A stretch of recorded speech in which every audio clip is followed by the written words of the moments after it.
Assalamualaikum warahmatullahi wabarakatuh.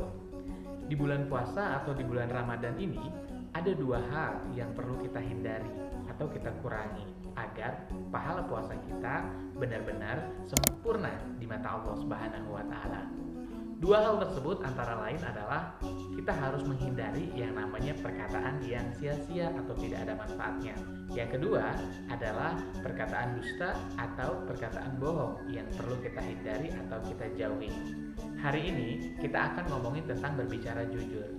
Rasulullah Shallallahu Alaihi Wasallam sebenarnya sudah meneladani umatnya, yaitu untuk melakukan perkataan atau berkata jujur di segala kondisi dan situasi. Rasulullah diberikan gelar Al-Amin yang artinya dapat dipercaya. Ini artinya bahwa dalam setiap kondisi, dalam setiap situasi, dalam kehidupan sehari-hari, dalam berdagang, semua aktivitas dipenuhi dengan kejujuran sehingga orang lain mempercayai beliau.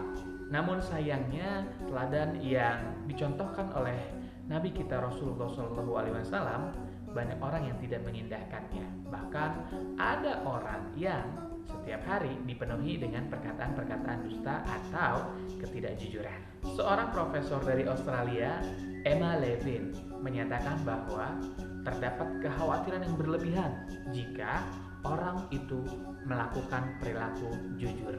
Jadi khawatir kalau misalkan nanti kan dia marah kalau aku jujur, nanti dia kecewa kalau aku jujur. Nah, itulah yang terjadi pada orang-orang yang saat ini terjadi ketika seseorang ingin berkata jujur. Padahal saat kita berbicara tidak sebenarnya alias berkata dusta atau bohong, maka itu dapat merusak diri kita atau dapat merugikan diri kita di masa depan. Tahukah kamu apa efeknya ketika seseorang atau kita berbicara tidak sebenarnya alias berkata bohong atau dusta? Salah satu jurnal eksperimen psikologi telah melakukan penelitian. Hasilnya adalah seseorang yang berbohong akan mengakibatkan hubungan sosialnya di masa depan cenderung kurang awet. Ini tentu sudah dicontohkan oleh Rasulullah ketika berdagang. Bagaimana Rasulullah tidak menipu timbangan sedikit pun atau tidak mengurangi timbangan sedikit pun alias menyatakan sesuai dengan takarannya. Ini adalah salah satu aspek kejujuran. Tentu ini sangat berkaitan sekali dengan penelitian yang tadi sudah disampaikan. Pernah gak teman-teman membeli barang, terus kemudian pedagang tersebut atau toko itu menipu kita atau nggak sesuai takarannya? Apa yang akan terjadi ke depannya?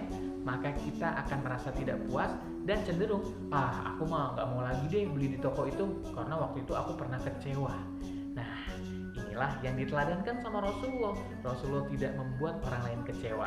Dan ternyata benar, sesuai dengan penelitian yang dilakukan, bahwa kejujuran akan membuat hubungan sosial di masa depan akan semakin awet dan rekat. Jadi kalau bohong akan membuat renggang, bukan malah justru menutupi kejujurannya dengan bohong sehingga orang lain akan menjadi senang dan orang lain akan menjadi dekat sama kita. Itu adalah pendapat yang keliru dan harus kita hilangkan pendapat tersebut. Itulah efek yang mungkin orang tidak sadari bahwa kebohongan yang dilakukan saat ini dapat berdampak pada masa depan. Selain itu, berbohong atau berkata dusta juga dapat berdampak pada tubuh dan fisik kita.